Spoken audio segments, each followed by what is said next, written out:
Vous voulez contrôler le peuple? Il suffit de prédire l'arrivée d'un messie. Et ils attendront. Pendant des siècles.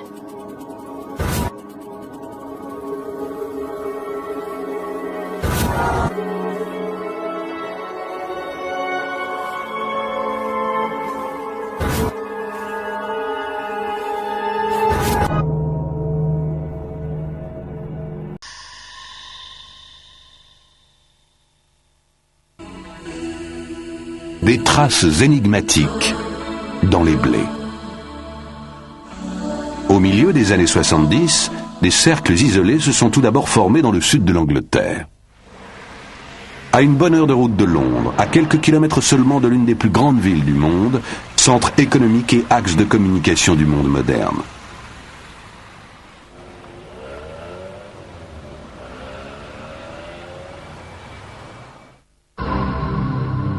C'est là que ces formations presque indescriptibles font leur apparition dans les champs de blé.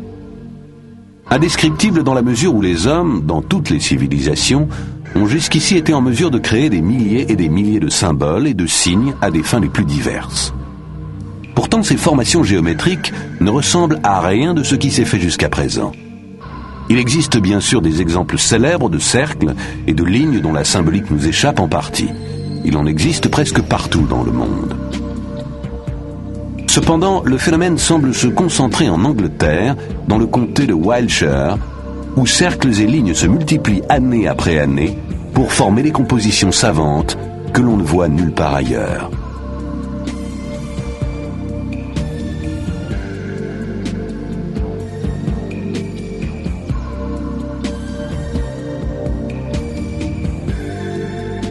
Depuis, les gens affluent du monde entier vers les localités voisines des très nombreux lieux de culte des temps immémoriaux que compte ce pays, comme Glastonbury, Stonehenge ou Avebury.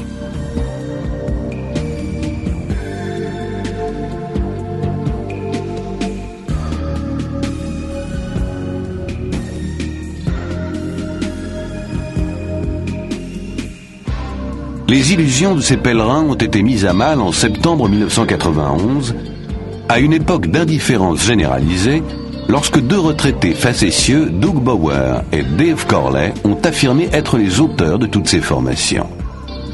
Mais des centaines de formations en 3 mois, alors que le blé est en train de croître et de mûrir, il paraissait très improbable qu'ils aient pu faire ça tout seuls. Et lorsqu'on les a interrogés, ils n'ont même pas été capables de reconnaître les formations qu'ils prétendaient avoir eux-mêmes dessinées. Il y a eu, bien entendu, beaucoup de fraudeurs. Mais se sont-ils vraiment inspirés de Bower et Corley? Dessiner des ronds dans l'herbe est-il en passe de devenir, à l'instar de tant de formes d'expression qui n'ont pas trouvé leur place dans les livres d'histoire, l'emblème d'une subculture à laquelle appartiendrait aussi la tradition des arbres de mai des localités voisines.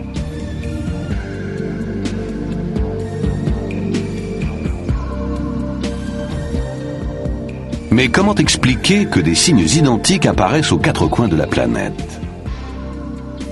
S'agit-il d'une conspiration internationale d'étudiants en mal de distraction qui se servent d'Internet pour donner de l'ampleur à leurs mouvements secrets? Mais pourquoi se donner toute cette peine quand on pense que les journaux n'en parlent même pas, alors que le phénomène dure depuis des années? Le monde s'est mis à parler des fameux crop circles en 1990 et 91, puis bientôt plus rien dans la presse grand public. C'est comme si, dans toutes les années qui ont suivi, rien ne s'était passé. Pourtant, le phénomène se produisait toujours sans qu'aucune explication ne soit trouvée.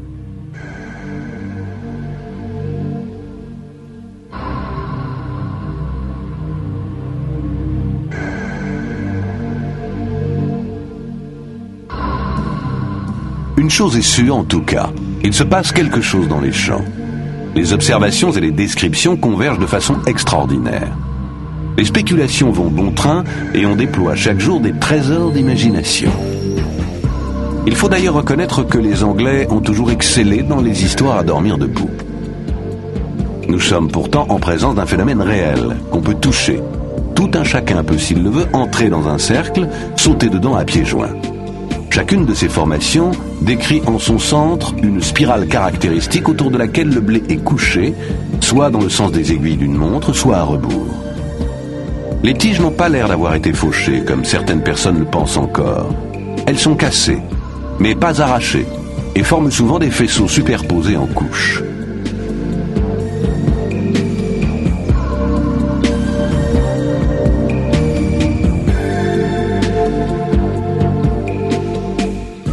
En 1991, environ 250 cercles simples sont apparus, mais aussi, comme en 1990, des formations de grande taille, atteignant 240 mètres de long et présentant des formes très étranges.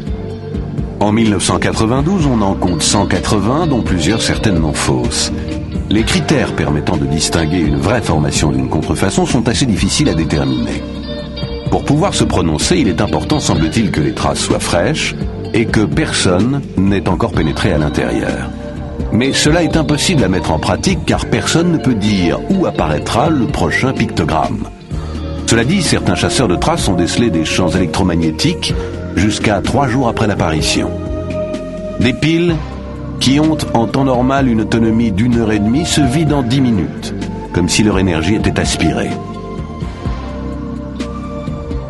Des scientifiques du monde entier, toutes disciplines confondues, se sont rendus dans le sud de l'Angleterre, là où se produisent ces phénomènes, pour trouver des explications rationnelles sur le mode empirique. Depuis, de nombreuses revues scientifiques abordent la question.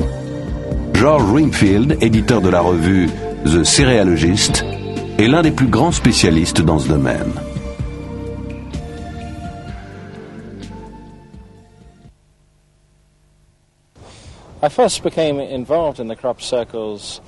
C'est en lisant un bref article évoquant la découverte de quelques cercles dans des champs de blé voisins de Westbury, dans le Warwickshire, que mon attention a été attirée par ce phénomène en août 1987.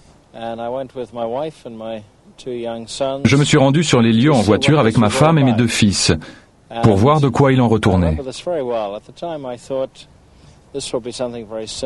Je me souviens encore très bien m'être dit qu'il devait forcément y avoir une explication rationnelle.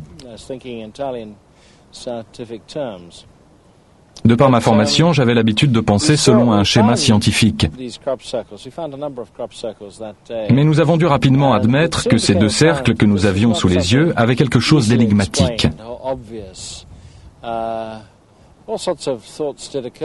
Nous avons essayé toutes les hypothèses.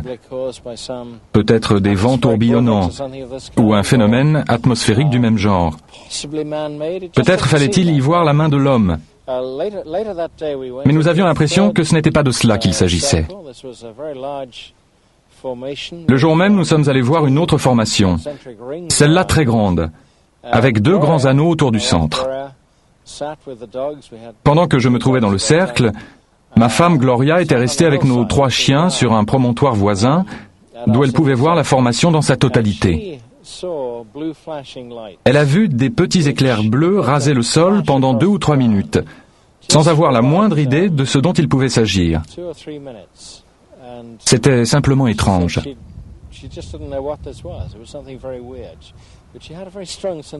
Elle m'a dit ensuite qu'elle avait eu l'impression qu'il y avait quelque chose dans le champ que l'on ne pouvait pas voir, mais dont la présence produisait ce phénomène lumineux. Nous avons eu alors le sentiment qu'il ne pouvait pas s'agir de quelque chose d'humain, ni de naturel. C'est à partir de ce moment-là que tout a commencé. Quel effet les révélations de Bower et Corley ont-elles eu sur vous? Puisque c'était dans l'intérêt des médias, cette revendication a sans aucun doute eu un grand retentissement dans l'opinion publique. Mais aucun des chercheurs qui avaient directement accès aux dossiers concernant ce phénomène depuis ses débuts a cru que ces 2 individus pouvaient être les coupables. Il suffisait en effet de procéder à une analyse graphologique et d'étudier attentivement les réponses qu'ils ont faites aux questions qui leur ont été posées pour comprendre qu'ils n'ont jamais rien eu à voir dans tout cela.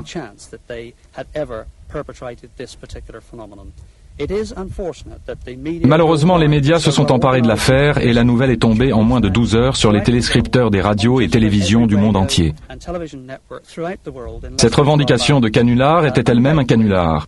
La preuve en est que le phénomène continue à se produire chaque jour aux 4 coins de la planète, à raison de 5 ou 6 cercles par jour.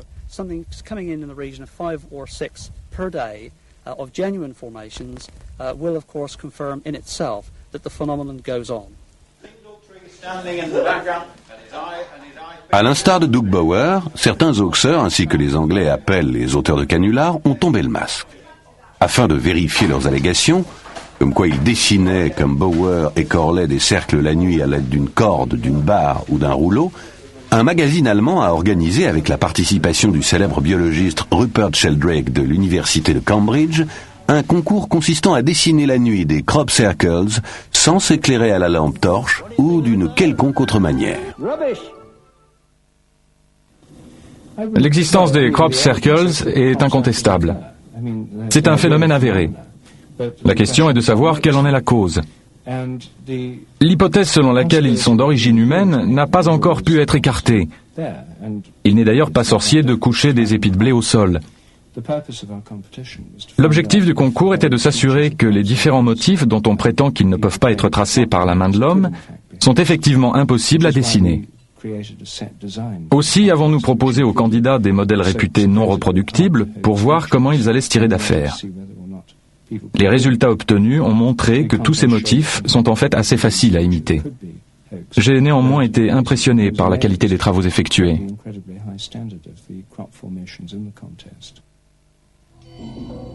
En y regardant de plus près, on s'aperçoit pourtant que les contours ne sont pas tout à fait nets, que certaines tiges sont détachées au lieu d'être simplement cassées, et que la spirale n'est pas irréprochable.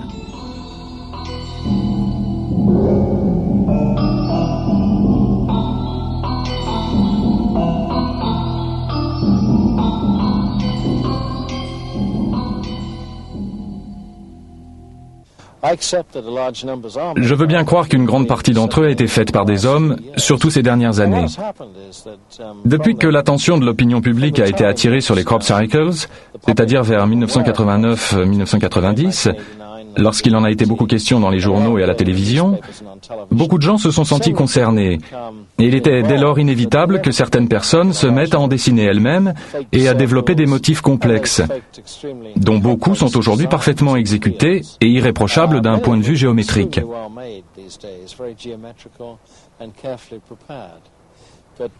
Je suis toutefois convaincu que nous avons affaire là à un phénomène inexpliqué et qui se produit, ne l'oublions pas, partout dans le monde.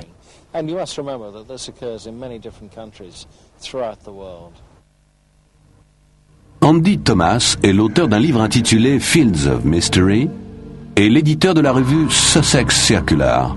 Contrairement à ce que le nom de son mensuel pourrait laisser penser, il entend traiter l'affaire des crop circles d'un point de vue international. Le lecteur est tenu au courant des dernières découvertes dans ce domaine. L'équipe de Thomas travaille en étroite collaboration avec le professeur Levengood, biophysicien à l'Université du Michigan. Chaque pays semble avoir sa spécificité culturelle. Les formations trouvées en Allemagne, par exemple, présentent un côté gothique, alors que celles trouvées aux États-Unis ont tendance à être plus effilées, comme les dessins des premiers habitants du Nouveau Monde. Je pense que cela doit tenir aux forces, quelles qu'elles soient, que renferme chaque région, si bien qu'à une région spécifique correspondent des symboles culturels qui lui sont propres. Les éléments de base sont bien sûr partout les mêmes, à savoir des ronds et des cercles récurrents, mais les dessins eux-mêmes varient d'un pays à l'autre, un peu comme si chacun d'eux était ainsi référencé.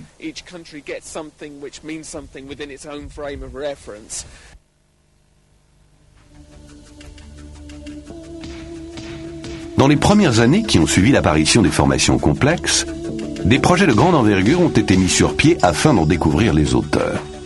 Dès 1989, lors de l'opération White Crow, la première en son genre menée à l'aide de caméras à infrarouge, des bruits étranges furent enregistrés à l'intérieur des cercles et sont restés inexpliqués. En 1990, c'était le tour de l'opération Blackbird, menée avec la participation de l'armée britannique, de la BBC et de MTV.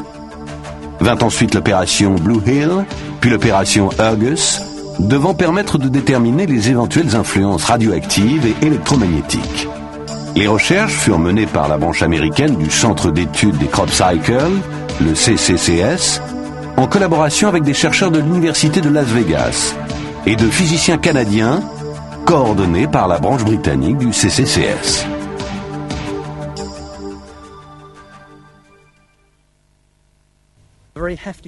Il s'agit d'un groupe d'environ 20 chercheurs hautement qualifiés, dont des spécialistes du nucléaire, qui se sont concentrés sur 4 ou 5 isotopes anormaux trouvés dans le blé affecté et présentant des temps de demi-amplitude extrêmement brefs, chose inimaginable dans la nature.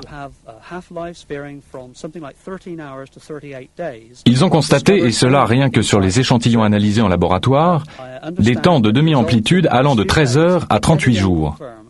C'est bien là la preuve que nous ne sommes pas en présence de phénomènes naturels.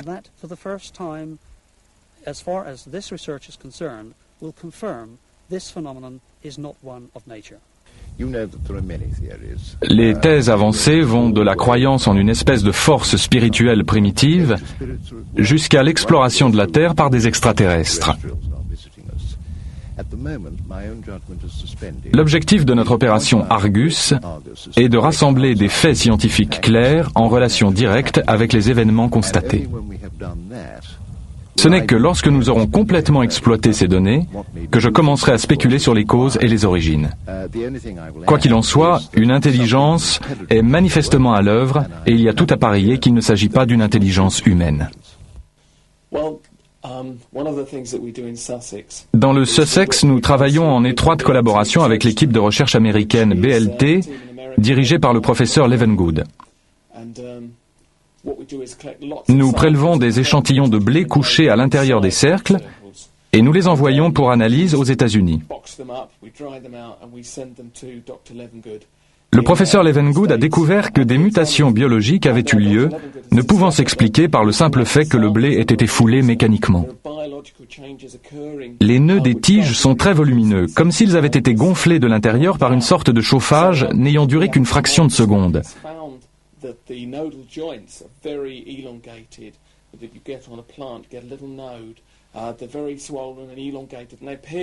Le professeur Levengood pense pouvoir, à la lumière de ces résultats, distinguer les formations réelles des fausses, c'est-à-dire faites par des humains ou dues à des phénomènes météorologiques.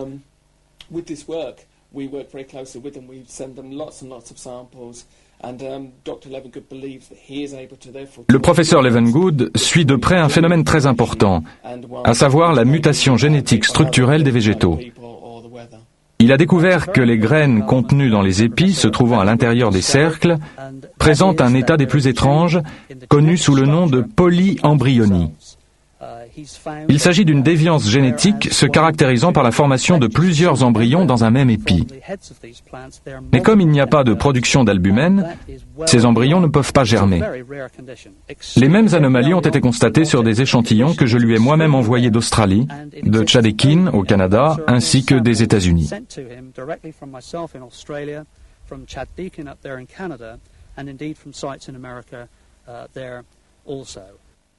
Le fait que les nœuds des tiges de blé aient subi une mutation génétique, ainsi que l'ont montré les analyses des professeurs Gerald Hawkins et Kenneth Spellman des laboratoires Signalysis à Rodborough, et que cette mutation soit due à un très bref rayonnement de chaleur, comme le pense le professeur Levengood, tout cela corrobore les résultats obtenus par l'ingénieur aérospatial britannique Thomas Roy Dutton, qui s'est servi de la théorie générale de la relativité pour enquêter.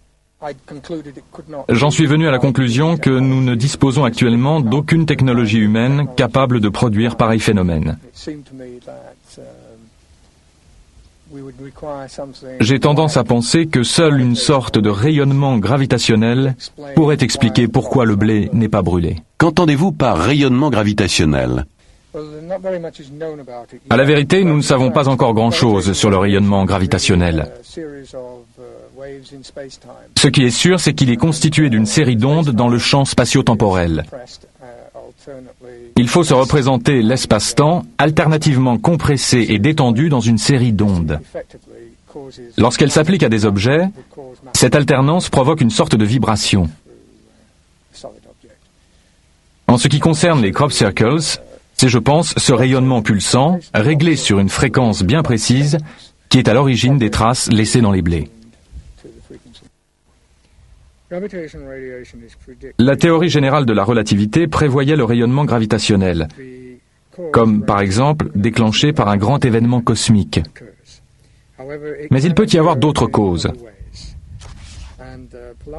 Plati, professeur de physique à l'université de Rome, a publié un traité où il explique qu'il tient, tout comme moi, pour possible l'obtention d'un rayonnement gravitationnel expérimental en laboratoire à l'aide d'un synchrotron ou accélérateur de particules.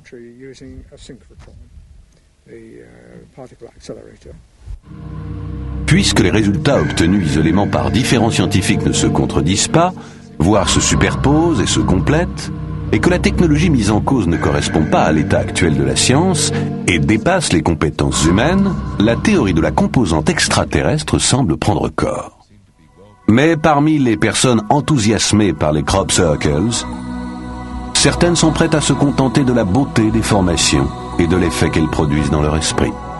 Patricia Murray, une Californienne de Santa Monica, vient tous les ans dans le sud de l'Angleterre pour observer ces cercles fascinants.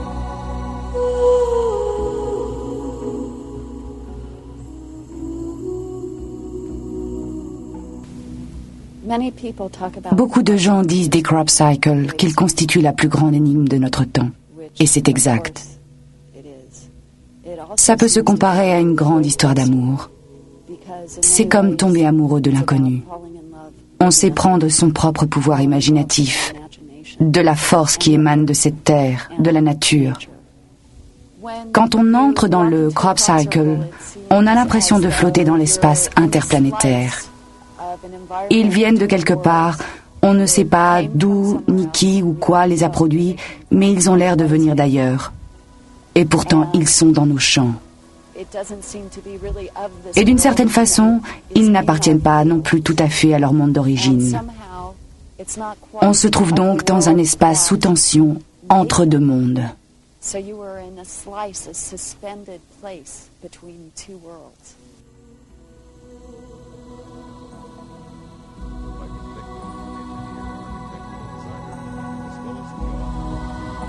À l'été 1996, le phénomène atteint un nouveau point d'orgue avec l'apparition dans un champ de blé tout proche de Stonehenge, probablement le dimanche 7 juillet, de ce pictogramme composé de 149 cercles. Non seulement cette formation constituait l'un des plus beaux motifs jamais trouvés dans un champ de blé, mais plusieurs indices laissaient à penser qu'elle avait été réalisée de jour.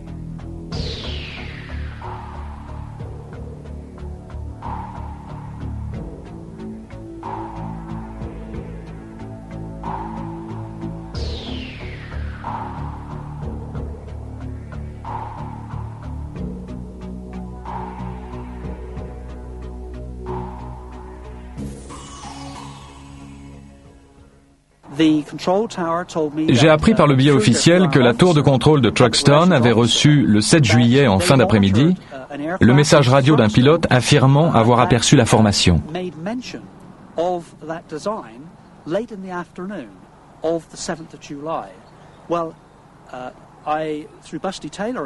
Grâce à Busty Taylor, un pilote de notre connaissance, j'ai pu mettre la main sur un pilote civil qui avait survolé Stonehenge ce jour-là vers 17h30 avec un médecin à bord.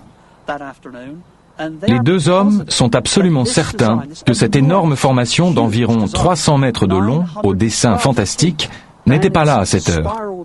Sinon, ils l'auraient forcément remarqué. Ils ont atterri à 18h15 à Truxton. Le médecin a ensuite pris la route A303 en direction de Stonehenge et c'est alors qu'il a vu un attroupement d'automobilistes garés au bord de la route pour pouvoir admirer cette exceptionnelle constellation de crop circles. D'après les dires du pilote, il aurait à nouveau survolé la zone une demi-heure après son premier passage et c'est à ce moment-là qu'il aurait découvert la formation qui n'était pas encore là à l'aller. Il n'a malheureusement pas voulu témoigner devant les caméras, après les comptes rendus contradictoires et hors de propos que la presse locale a fait de ses premières déclarations. De façon générale, nous nous sommes heurtés à un mur de silence.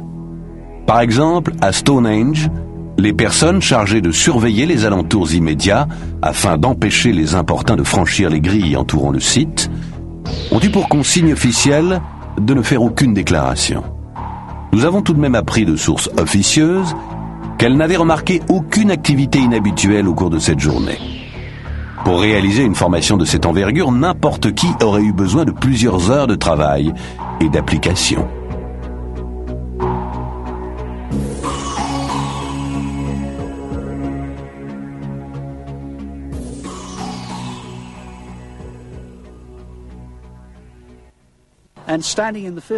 Lorsque vous vous trouvez dans ce champ, vous pouvez voir toutes les voitures qui passent sur la route. Donc rien à une distance de 150 mètres n'aurait pu se mouvoir sans avoir également été vu de la route. Il y a en outre le personnel de sécurité de Stonehenge qui surveille les lieux 24 heures sur 24 et qui dispose la nuit d'appareils à infrarouge. Ils n'ont vu personne dans le champ.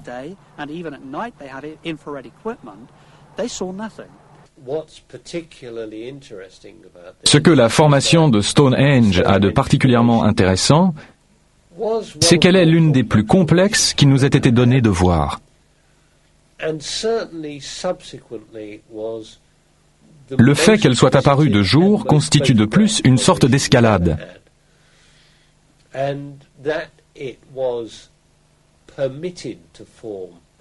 À mon avis, par là, leurs auteurs veulent attirer de plus en plus notre attention sur ces manifestations. Even harder and harder and harder to recognize what's going on here. Environ 3000 ans avant Jésus-Christ, les hommes de différentes civilisations qui avaient jusqu'alors fait dans la peinture rupestre stylisée et naturaliste se mirent à graver d'étranges signes abstraits sur les parois rocheuses de leur habitat, signes ayant conservé leur caractère énigmatique jusqu'à aujourd'hui. Comme dans les crop circles, dont il est l'élément de base, le cercle est un motif récurrent que l'on trouve par milliers aux quatre coins de la planète. Il semble que ce soit un symbole élémentaire, indissociable de l'histoire de l'humanité. Il apparaît dans les vestiges de la culture celtique, aussi bien que dans les cimetières anglais, ou sous forme de spirale dans les galeries funéraires de Newgrange en Irlande. Les spirales et les cercles symbolisaient-ils autrefois le voyage labyrinthique vers le royaume des morts, le long chemin semé d'embûches qu'est la vie et l'éternel retour du destin inexorable. Ce que nous retrouvons dans les cercles modernes, se développant avec les progrès des connaissances, correspond-il à des œuvres commémoratives ou à des marques d'inventaire?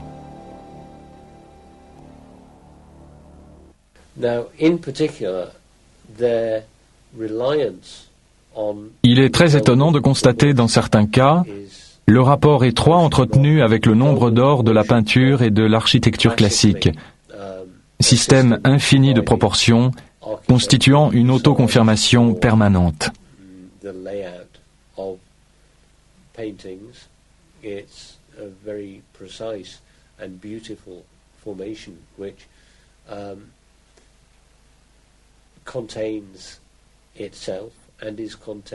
Ce qu'il y a d'intéressant avec le nombre d'or, c'est que c'est un système de proportions dont Dieu lui-même se sert pour créer une fleur ou un arbre.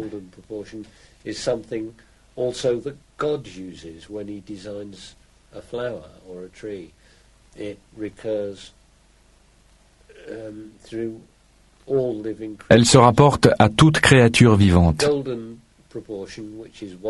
Le nombre d'or qui se trouve dans un rapport de 1 sur 1,618 s'illustre par exemple dans le pentacle, l'étoile à 5 branches apparaissant dans tout ce qu'elle a d'unique au centre des crop circles. On la retrouve également dans la suite de nombres de Fibonacci, qui s'exprime par le nombre d'éléments que compte une formation.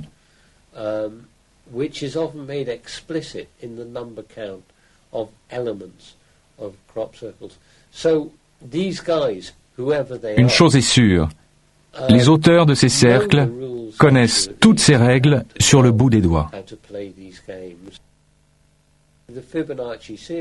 La suite de nombres de Fibonacci est une suite dans laquelle chaque terme est égal à la somme des deux termes précédents.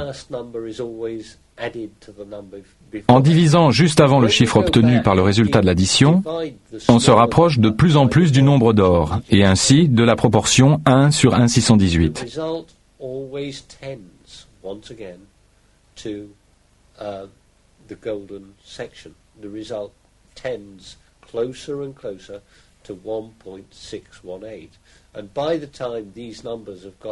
Dans la région où les nombres deviennent de plus en plus grands, c'est-à-dire lorsque l'on arrive vers les nombres 55, 89 et 144, le résultat de la division du nombre le plus grand par le nombre le plus petit correspond de plus en plus au 1,618 du nombre d'or. La méthode de Fibonacci permet donc de calculer au plus près le nombre d'or, qui a également d'autres fonctions dans les jeux de nombres auxquels se livrent les auteurs de Crop Circles.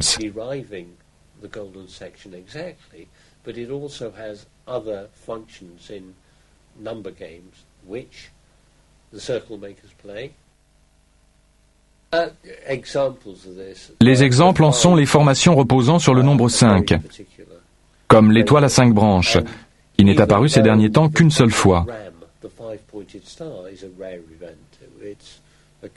Mais aussi la quintuple formation assez fréquente, rappelant les 5 points d'un dé et dont nous voyons ici 2 spécimens placés côte à côte.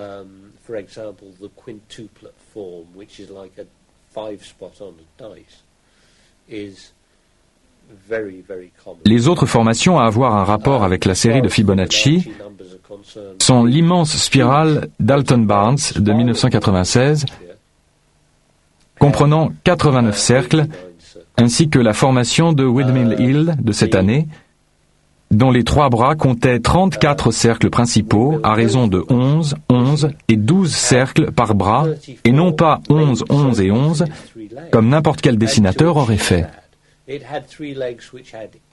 De toute évidence, la formation devait atteindre le nombre magique de Fibonacci de 34.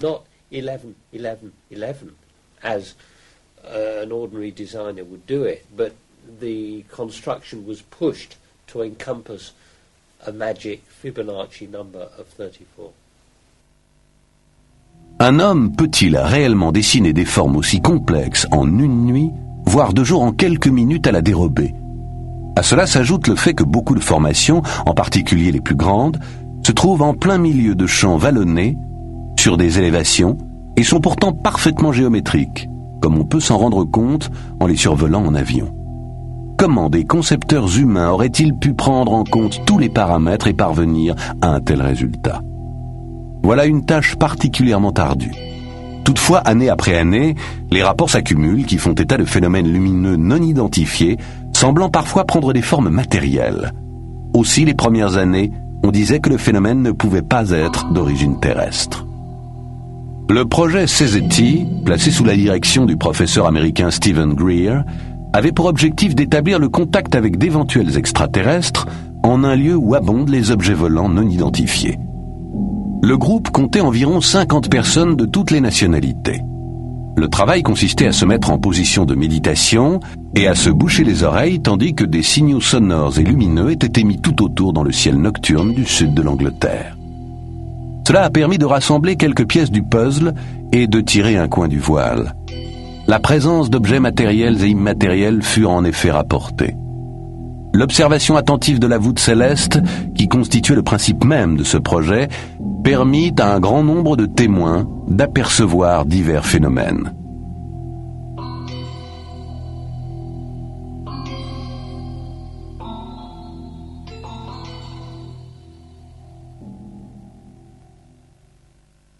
Nous nous trouvions dans le Toothmead Field, avec notre groupe en train d'exécuter le point CE5 du procès-verbal, installé dans un crop circle, lorsque nous avons été surpris par une pluie torrentielle.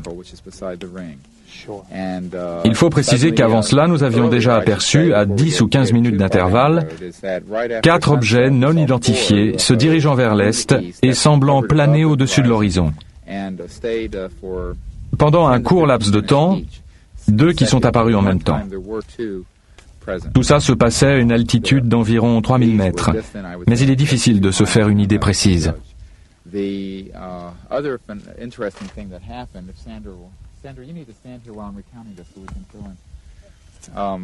L'autre chose extrêmement intéressante qui s'est produite a été l'apparition d'une multitude de lueurs transperçant la couche nuageuse.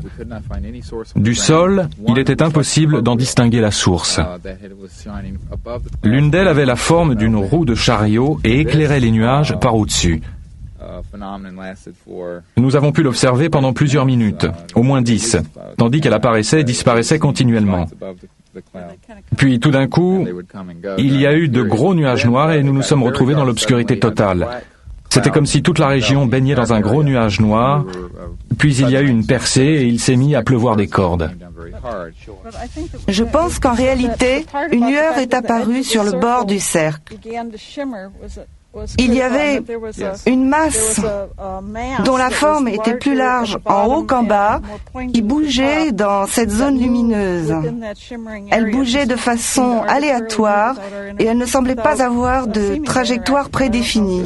Oui, exactement, comme si elle évoluait dans un champ magnétique qui se situait au bord nord du cercle où nous nous tenions. Ce que c'était, personne ne le sait, mais nous l'avons tous vu. Par ailleurs, il y avait d'autres phénomènes, mais de moindre importance que dans le cercle principal. Avec la pluie, tout le monde sur le haut de la colline a été trempé, ce qui nous a contraints à partir. J'ai eu l'intuition de venir nous garer ici, sur cette route. Tout le monde est parti, sauf nous quatre, qui nous sommes garés là, Chris Mansell, Sandra Small, moi-même et Annika. Une fois à Woodborough Hill, il s'est mis à pleuvoir et il a fallu interrompre l'observation. Steve, Sandra Small, Annick et moi avons été les seuls à rester sur la route au sud de Woodborough Hill.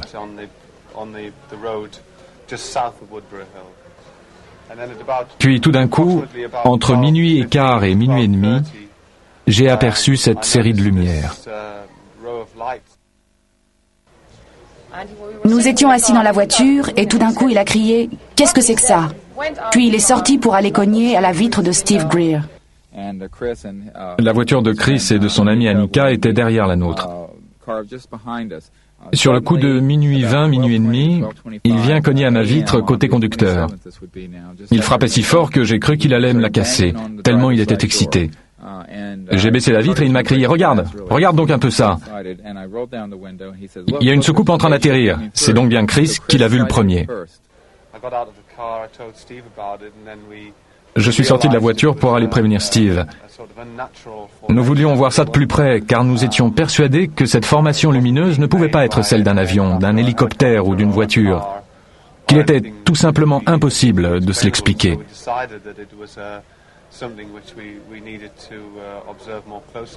Nous avions nos jumelles et nous avons enregistré le commentaire de ce que nous voyions sur une cassette en guise de procès-verbal. Il s'agissait grosso modo d'une série de lumières allant du rouge au bleu qui tournaient autour d'une structure de gauche à droite.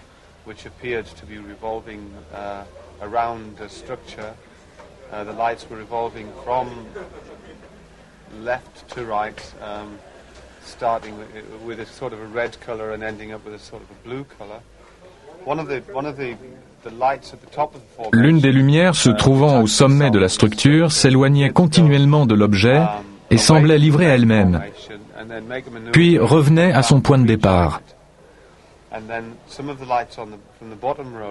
La même chose s'est ensuite produite avec les lumières situées à la base. Elles partaient assez loin, parfois vers la gauche, parfois vers la droite, et revenaient.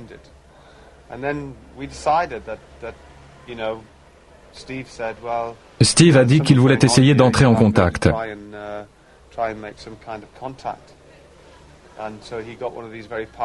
Il est alors allé chercher en vitesse une lampe halogène très puissante dans la voiture et il l'a fait clignoter 2 fois.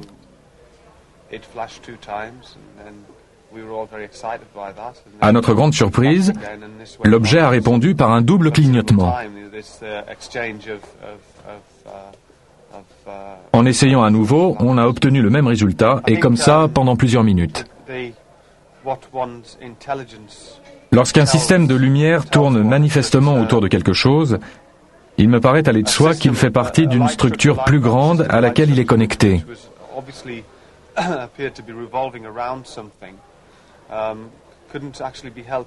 Je ne vois pas comment il pourrait en être autrement.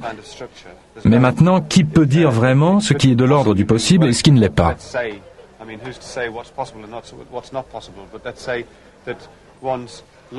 Il me semble en tout cas logique que ces lumières ne se mouvaient pas par l'opération du Saint-Esprit.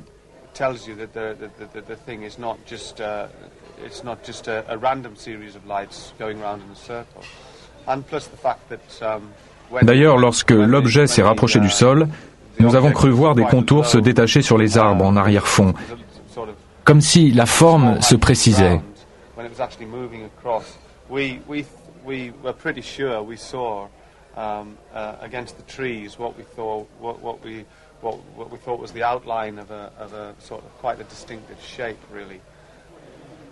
Depuis le temps, nous savons quand même faire la différence entre un hélicoptère, un satellite et une étoile filante. Et ce que nous avions là sous nos yeux était parfaitement inconnu. C'était incontestablement pour moi un objet volant non identifié.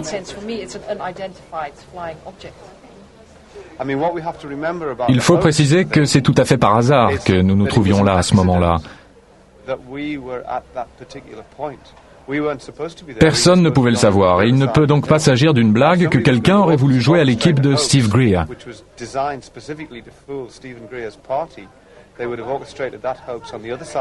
Les personnes au courant de nos activités ne pouvaient pas s'imaginer que nous nous trouvions de ce côté-ci de la montagne. Notre présence à cet endroit était, encore une fois, complètement fortuite. Je ne m'étais jamais jusque-là intéressée aux ovnis. J'ai depuis consulté des ouvrages spécialisés. C'était plus vrai que nature, comme dans les bandes dessinées. Comment pouvez-vous être certaine qu'il ne s'agit pas d'une supercherie? Pour moi, les indices irréfutables ont été l'intensité de ces lumières, la façon dont elles tournaient et la très grande vitesse à laquelle se déplaçait l'objet, la précision de sa trajectoire et la façon dont les lumières ont tout à coup changé. Tout cela produisait une impression générale très particulière.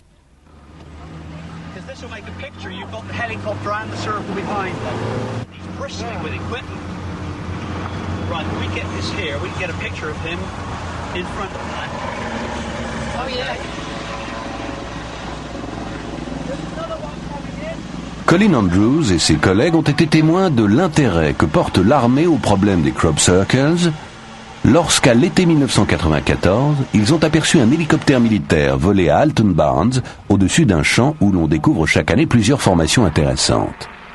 Les lieux sont pourtant surveillés à l'aide de caméras infrarouges depuis 1991. Les occupants de l'hélicoptère, apparemment très agités, portaient toute leur attention sur un objet identique à la soucoupe filmée en 1990 par Steve Alexander au même endroit. À l'apparition de l'hélicoptère, l'objet s'est déplacé très rapidement vers le champ voisin où un scintillement au sol trahissait sa position.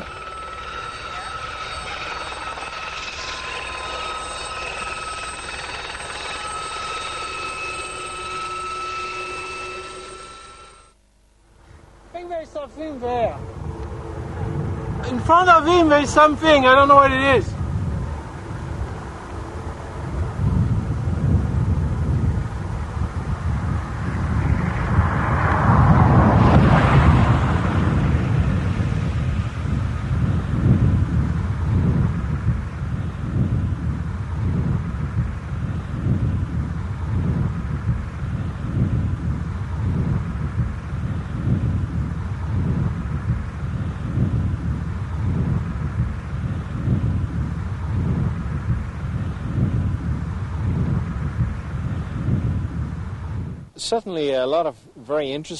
Au fil des ans, certaines scènes intéressantes en rapport avec les formations de crop circles ont été filmées, mais beaucoup de choses des plus curieuses ont malheureusement échappé à la caméra.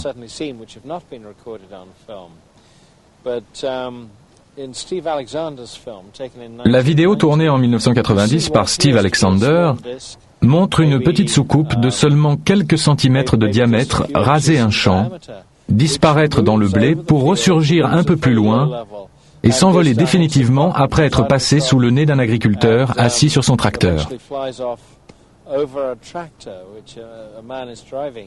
Celui-ci regarde vers le ciel. Il confirme avoir vu l'objet.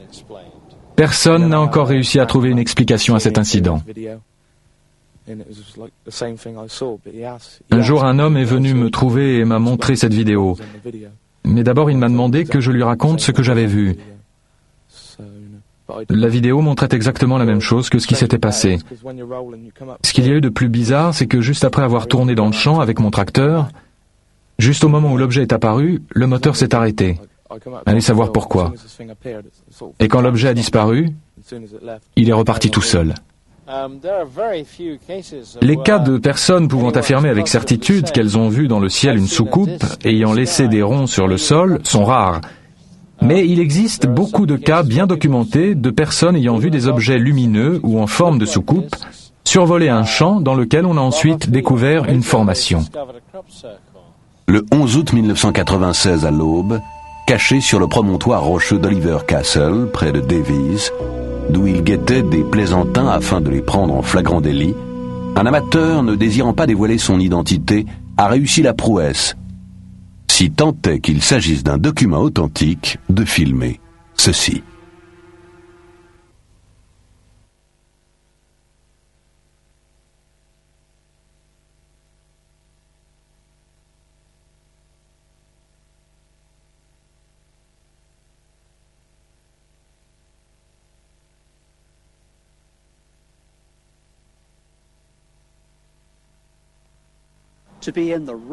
Il suffit de se trouver au bon endroit, au bon moment. Quand il y a 3 ans, j'ai donné une conférence aux Nations Unies, à l'occasion de laquelle je me suis entretenu avec Mohamed Ramadan, chargé de mission du groupe pour les questions paranormales. Il m'a été demandé d'enquêter de façon plus approfondie sur environ 70 cas s'étant produits aux 4 coins du monde. Il m'a fallu pour cela interroger tous les témoins affirmant avoir assisté à la création d'un crop circle. Il y a une chose sur laquelle ils sont tous d'accord, alors que par ailleurs ils se contredisent souvent, ce qui rend d'ailleurs leur témoignage d'autant plus crédible étant donné que, d'un lieu à l'autre, les paramètres ne sont jamais les mêmes. Il y a donc une chose sur laquelle toutes ces personnes sont d'accord, il s'agit de la vitesse fulgurante à laquelle ces formations sont apparues, entre 10 et 15 secondes selon les estimations. C'est également ce que nous a dit notre cinéaste amateur. Il n'a bien sûr pas compté les secondes, mais nous les avons sur la bande. Il s'est écoulé exactement 7 secondes entre l'apparition des objets et celui où tout est terminé. La structure de base a été réalisée en 3 secondes. Le film peut très bien avoir été truqué par ordinateur, car lors de la projection des données numériques à l'aide d'un équipement bon marché, le mécanisme image par image engendre des pertes de couleur sur le bord supérieur de l'écran. Il est également possible que le film ait été construit minutieusement image par image et qu'en passant de l'original à la copie, on ait omis de passer le Time Base Corrector, car les pertes de couleur peuvent également être dues à un découpage non professionnel en système PAL. Quoi qu'il en soit, nous devions vous montrer ce film, car il illustre très bien le propos des témoins au sujet de l'apparition des formations.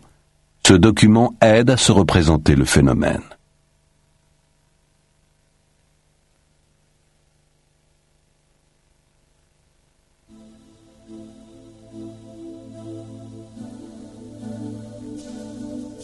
Ce n'est pas cette fois-ci en Angleterre, mais en Allemagne, que le phénomène atteint à l'été 1991 un nouveau point d'orgue d'un genre un peu différent.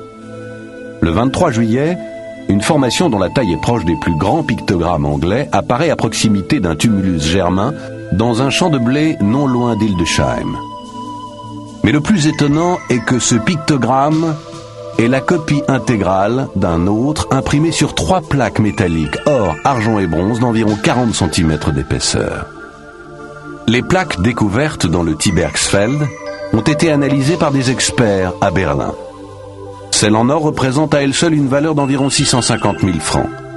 Il s'est avéré que la plaque en argent était composée à 0,1% de fer et à 99,9% d'argent pur, comme il est impossible d'en trouver sur Terre, où les métaux précieux sont toujours pollués par des métaux non précieux.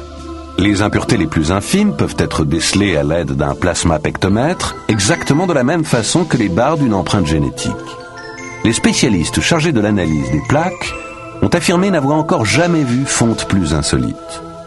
On peut supposer qu'il s'agit de 3 exemplaires extraordinaires des fameuses plaques de culte germanique. Mais pourquoi cette formation a-t-elle été imprimée sur ces plaques ? Le mystère s'épaissit lorsque l'on consulte l'édition de Leipzig de 1890 des Eddas, recueil des traditions mythologiques des anciens Germains, et que l'on y lit « Aussi retrouverez-vous dans l'herbe les tablettes en or miraculeuses dont Odin et les As se servaient pour communiquer. » Certains astrophysiciens ouvrent des voies dépassant de loin les dimensions einsteiniennes et constituant les éléments d'une nouvelle compréhension de notre existence. Johannes Butler est l'un d'eux. Ces conclusions trouvent un pendant dans les travaux du biochimiste Rupert Sheldrake, qui a exposé sa théorie dans un livre intitulé « L'univers créateur ». Des champs morphogénétiques et leur résonance ont une force directrice qui réunit tous les organismes au-delà du monde matériel et détermine l'évolution.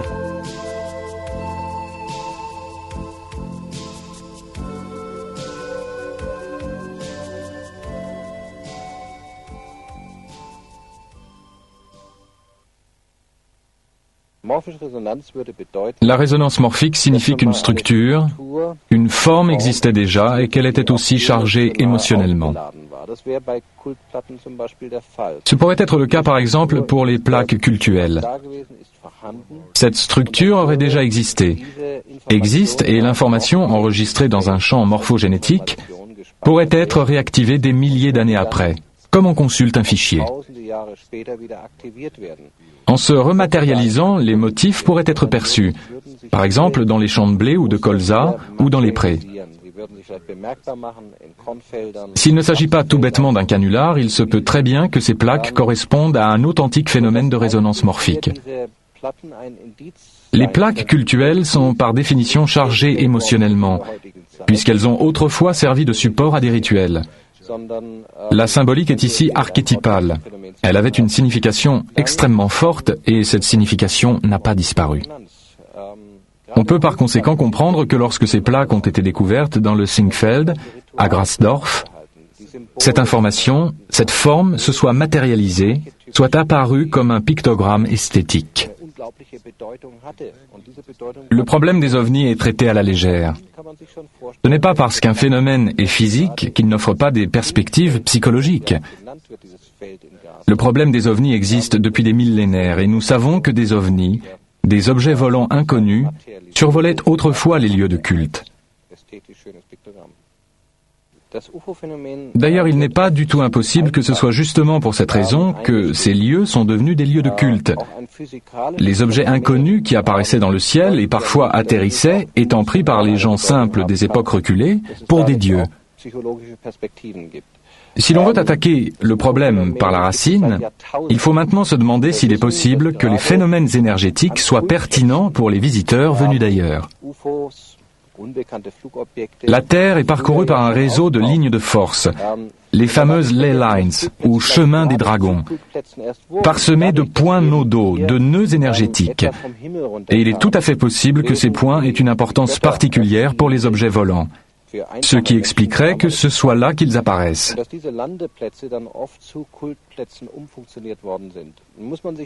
Cela ne veut pas dire pour autant que les ovnis sont la cause des pictogrammes, mais qu'il y a en tout cas coïncidence entre les deux, du fait de l'activité énergétique antédiluvienne du lieu. Il y a là un rapport incontestable.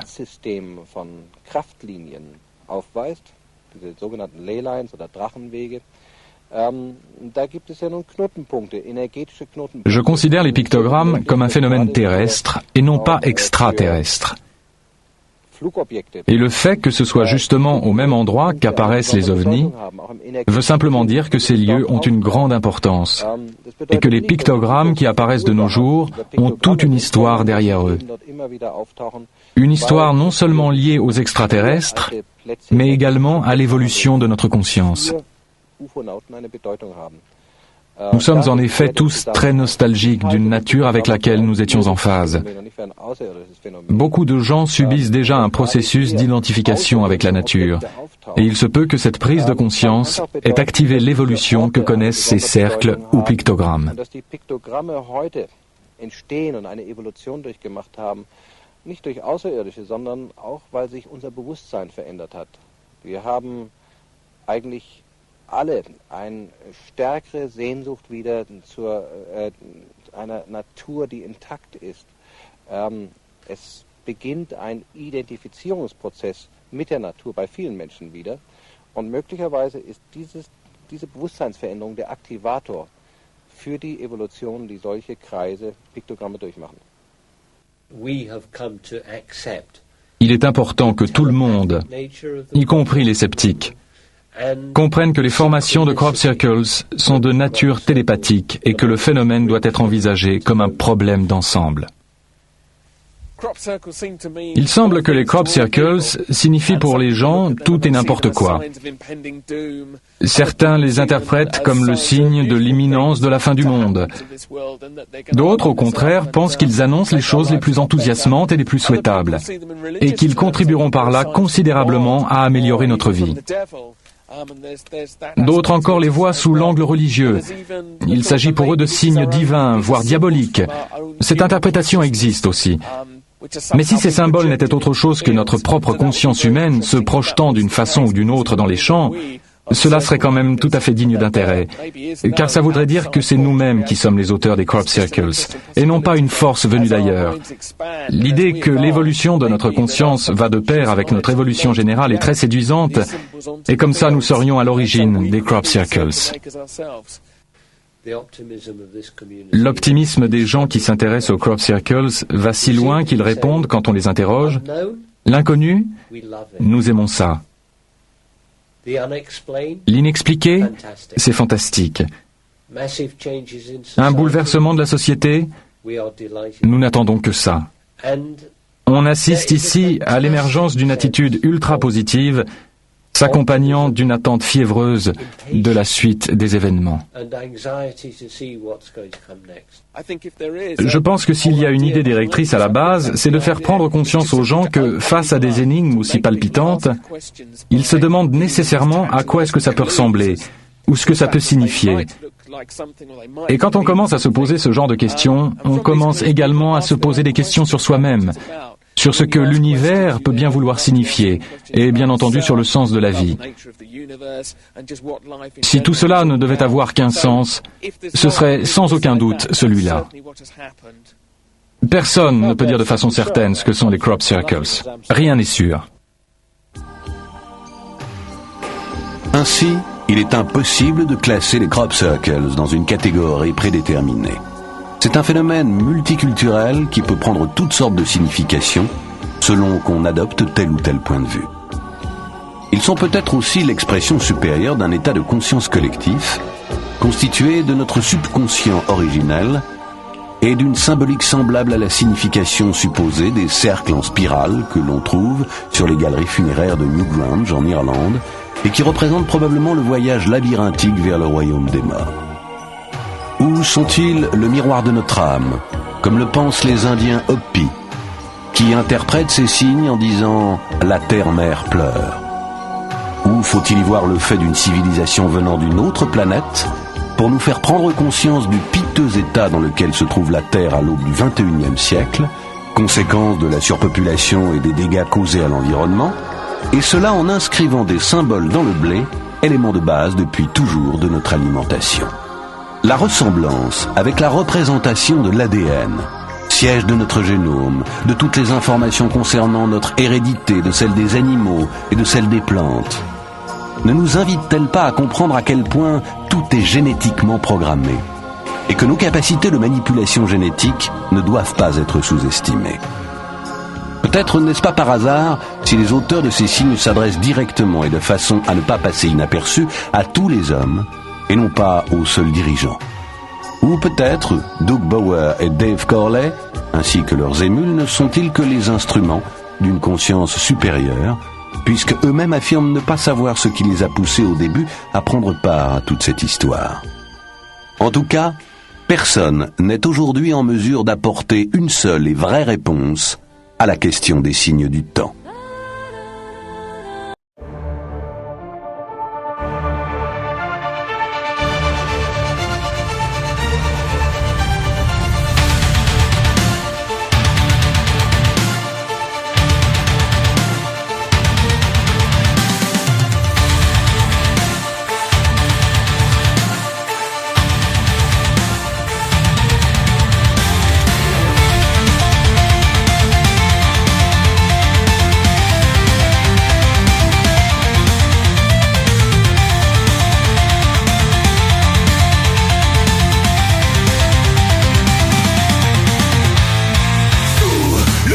Déchiré, les vérités s'ensevelir, des promesses qu'on a trahies, les espoirs abandonnés, les goûts gouvernants impitoyables, des mensonges sur notre passé.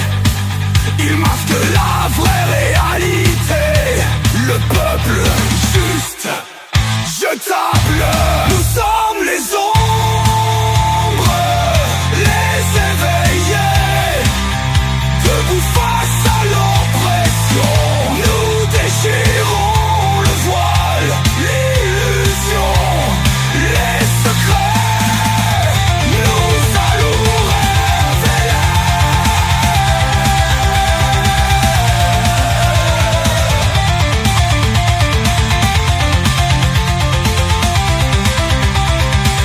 Nous allons révéler les étoiles qui mentent, la terre, un secret plat. Les récits qu'on nous dicte, la lumière nous échappe. Les puissants, ils nous tiennent dans leur toile de tromperie. Des chaînes invisibles aussi, nous crions notre haine. Nous sommes les ombres, les éveillés, debout face à l'oppression. Nous déchirons le voile, l'illusion, les secrets. Nous allons révéler.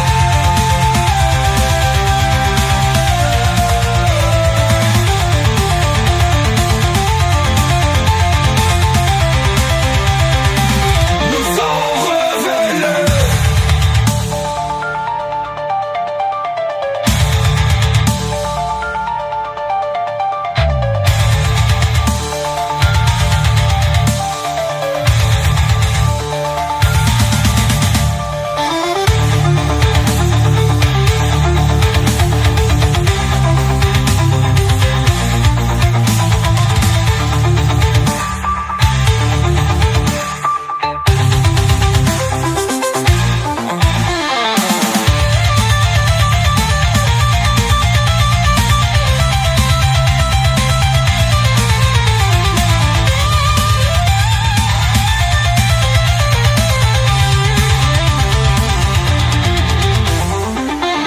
Nous sommes les ombres, les éveillés, debout face à l'oppression.